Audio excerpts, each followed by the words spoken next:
Coming to you live. Welcome to my channel. My name is Kyle. Today I'm going to show you how to play Eyes Closed by Ed Sheeran. Now, if you haven't seen my how to hold a pick while finger picking guitar video, you will benefit greatly from seeing that, because this is one of those songs where you might want to finger pick the beginning and be strumming the end. So if you're wondering, well, how did he get from this to holding the pick?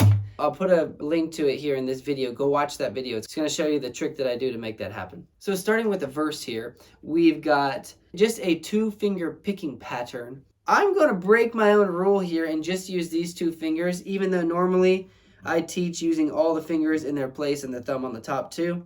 We're going to just use these 2 fingers for the whole first part of the song. So we're going to start here on the open D string and the ring finger on the 3rd fret B string. We're making a D chord, but since we're only picking these 2 strings, we really don't need our whole chord down. We just need that string and that string. So we pick. You notice how I kind of let my palm touch the strings just to give it that kind of like groovy sound that they have. They put some effects on there and make it sound even cooler, but with just an acoustic, you can get kind of close with just letting your palm slightly touch the strings back here, right here near the bridge, okay? So just like slightly touch it. It takes a while to find that sweet spot. So the pattern is thumb, index, thumb, thumb, index.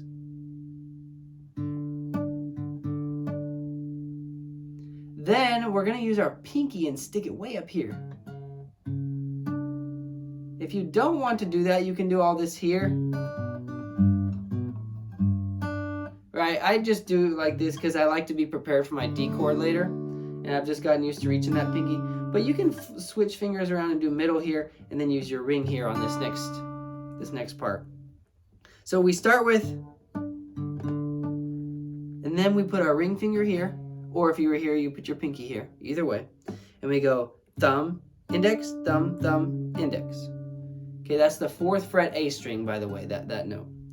Then we go here, 2nd fret A string, same pattern, thumb, index, thumb, thumb, index. And lastly, the 3rd fret E string. We're making a G chord now, getting ready for later. And we do thumb, index, thumb, thumb, index. That's repeat for the whole beginning of the song.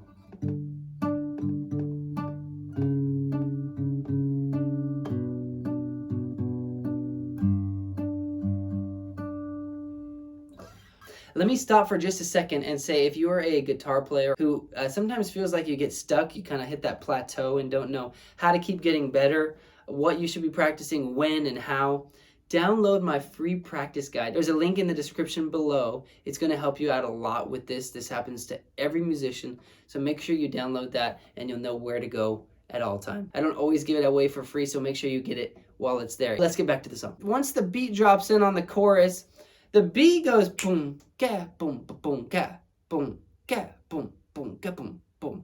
That's the kick and snare part. I like to beatbox. So, badly. I like to beatbox badly. I changed my picking pattern to match that. Boom, ga, boom, boom, ga, boom. So, I recommend doing what you want, but the way I do it is matching the kick drum. So, the kick drum goes.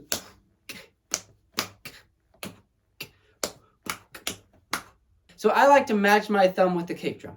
So that means that our picking pattern slightly changes when we hit the chorus, when the beat drops in, and it stays that way the rest of the song. So the pattern would now be dancing with my.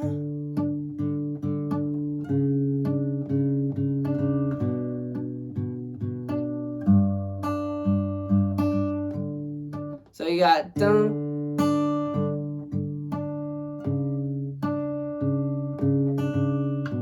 Always just matching the kick drum with that thumb. Now, as the song gets on bigger, I like to switch over to strumming. So that's where bringing the pick comes into play. You could always do this with just your finger strumming, but I think the clarity of the pick is something that I like.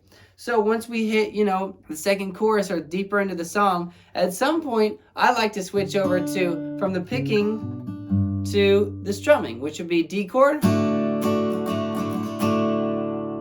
And I don't really like to hit that string, by the way. So I'll really just kind of mute it with this finger, like let it touch it a little bit, and just play. And then I'll go here. That's a D with a C sharp in the bass. You could also play an A.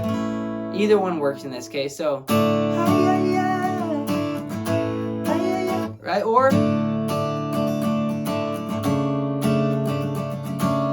Then we go to a B minor 7, which is a D with a B in the bass here.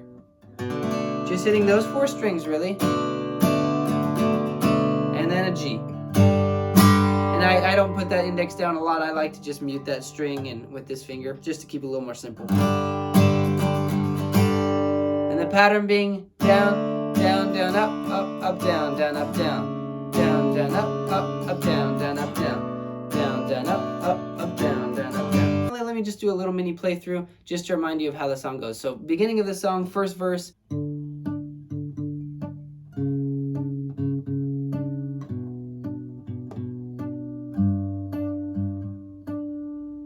When we hit the chorus and the drums come in, I like to switch it a little bit to.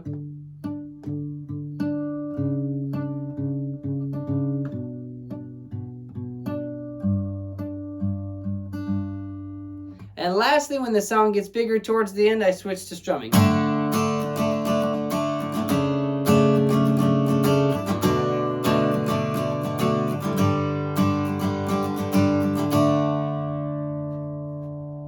That's the song. I look forward to hearing how this song went for you in the comments. Let me know if you were able to learn it, if you had any struggles, if you have any questions. I will always respond to the comments as best I can, and I look forward to seeing you on the next video.